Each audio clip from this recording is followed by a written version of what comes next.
Señores, y seguimos esta ronda de entrevistas y de verdad que súper emocionados con la presencia de Lars Silberbauer de Inglaterra. Sí, señor. Y de verdad que súper emocionados porque este es uno de los influyentes más importantes del mundo del marketing en Europa. Mira, uno de los 25 mercadólogos más innovadores y con más influencia de Europa, según el Holmes Report, director global de redes sociales y videos en Lego.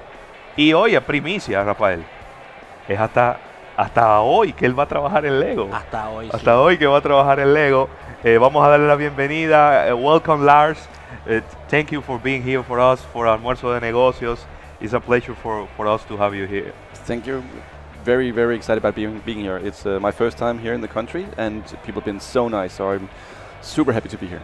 Bueno, es su primera vez aquí en República Dominicana y la gente ha sido súper contento con la gente y el trato que le han dado. How you describe in order we are in the Future of Advertising conference, how do you describe the way that the people behave right now, and in order to the comparing with the I don't know, maybe 10 years ago, because for example Lego is a very old brand, very traditional brand, but it is right now has a modern touch, and you the company figure out how to be relevant for the new generations of people in the world.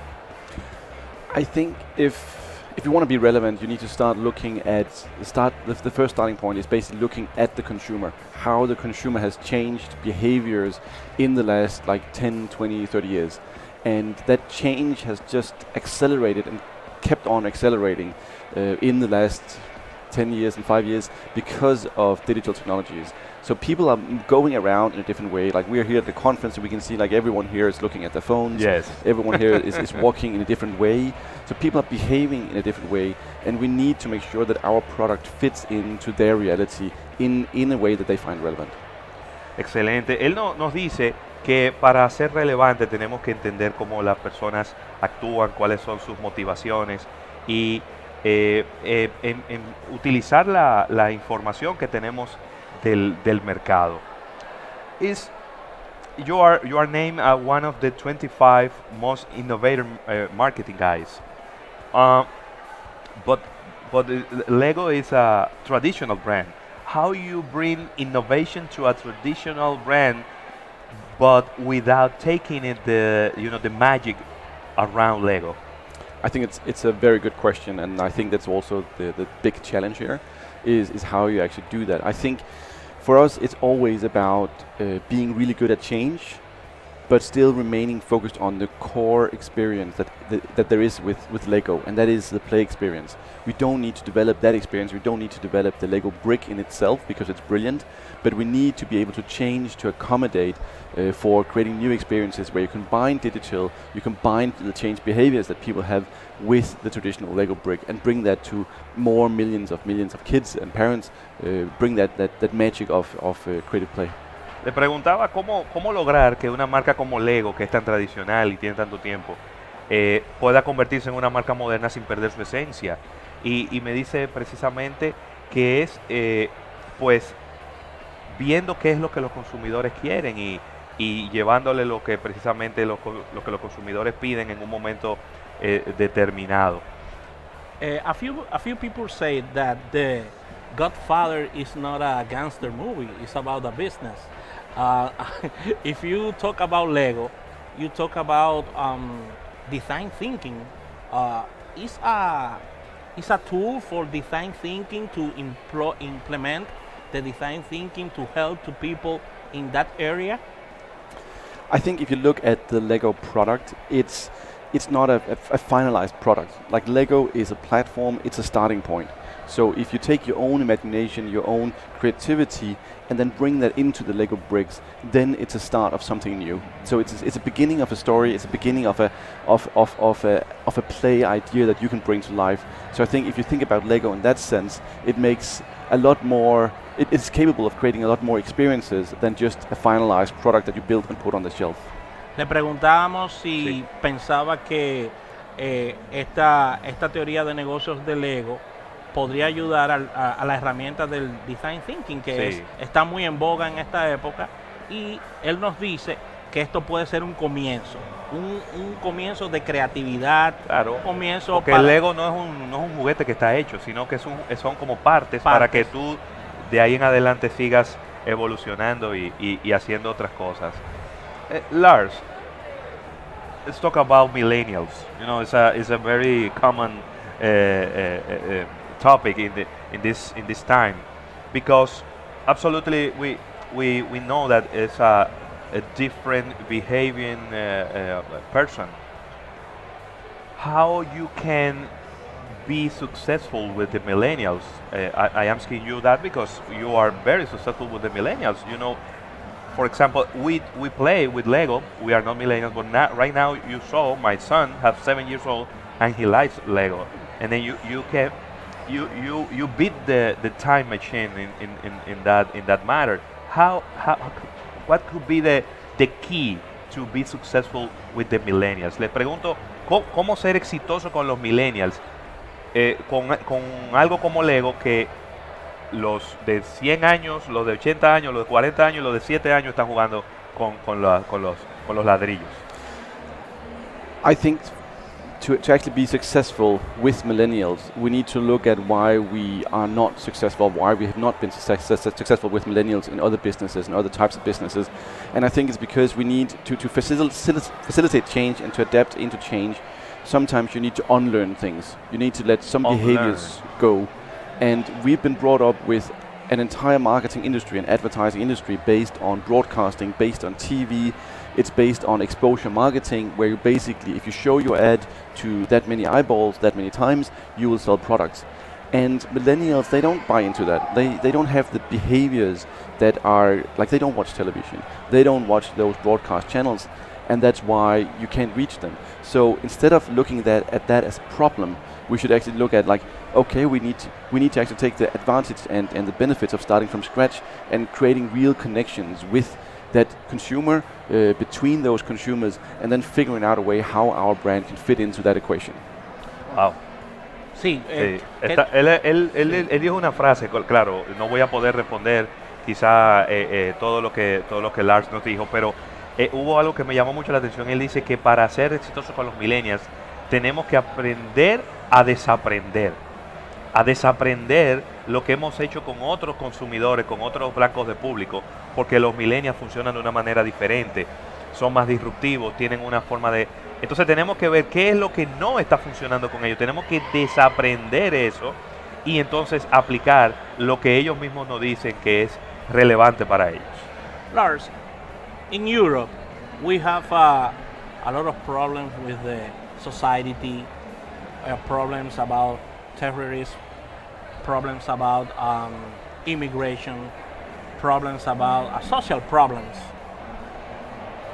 That kind of things is changing the way that you communicate in advertising. The brands you have to take care about that. First of all, I think those are not European problems; it's global problems. Okay. It's something you see everywhere in the entire world. But secondly, I think it's part of bigger society changes that we're seeing, and I think the whole world of advertising needs to change and has to change, because again, like, we've been brought up and the whole industry, the way we talk about advertising is about the very traditional way of doing advertisement. Like, we're talking about pinpointing a target group and then winning them over. We use these military terms, and that's not working with millennials. That's not working with people who wants to have authentic relationships with each other and with brands and with products and so on. So we need to actually really be better at putting ourselves out there and not be just using social media, but we actually be social in the way that our brand behaves, in the way that our brand is being communicated and communicates with our hopefully future consumers. Le preguntaba a Lars y todos estos problemas que están ocurriendo en Europa con temas sociales, inmigración, terrorismo, todas estas situaciones que existen en la sociedad, si han cambiado la manera y la forma de comunicar de las marcas. él me corrige, me dice que estos problemas son mundiales. Globales, que no solamente están ocurriendo en Europa y que las marcas tienen que insertarse dentro de esta nueva realidad, cuidarse un poquito más, saber cómo comunicar y al mismo tiempo también comunicar sin ofender, si lo podemos decir de alguna forma, traduciendo un poco lo que dice, y haciéndolo de manera más efectiva en una conversación entre los consumidores y las marcas también. Claro. Lars, let's talk about a little bit about the future. How many years do you think maybe Lego could survive in that society? You know, it's a very tricky question because you don't have a future ball or something like this. But Nostradamus time. Because the Lego case is very interesting because in a digital era, we are talking about a physical toy. It's a good question because we have the cost of Toys R Us. Yes. And, it's a toy. No, a toy store. I look at my son, 7 years old. He has physical toys, but he prefers toys. He prefers toys. He says self-phone. And then I look at the industry and I saw Lego is very successful right now, using franchise and Batman, Superman, and all these, I don't know, I don't remember how to say it in English. Todas estas figuras, ¿no? Que son marcas.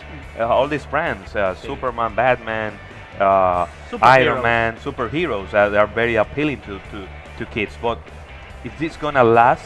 How many years? It's gonna last forever? Where's the next step for Lego being a successful brand in this time? I think, luckily, like, we are still humans. We are still trapped in a physical world, and that means that we will still play soccer. We will still play with Lego bricks. We'll still need to use our hands to actually see things come alive in the real world.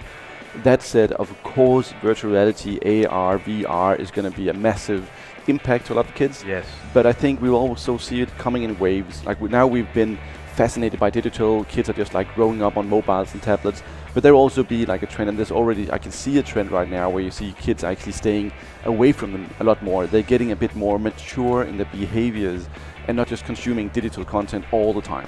So I think that would be a natural like wave of more physical play coming into the world. But of course, increased digital will minimize or limit the amount of time spent on physical play. That's like no doubt about it.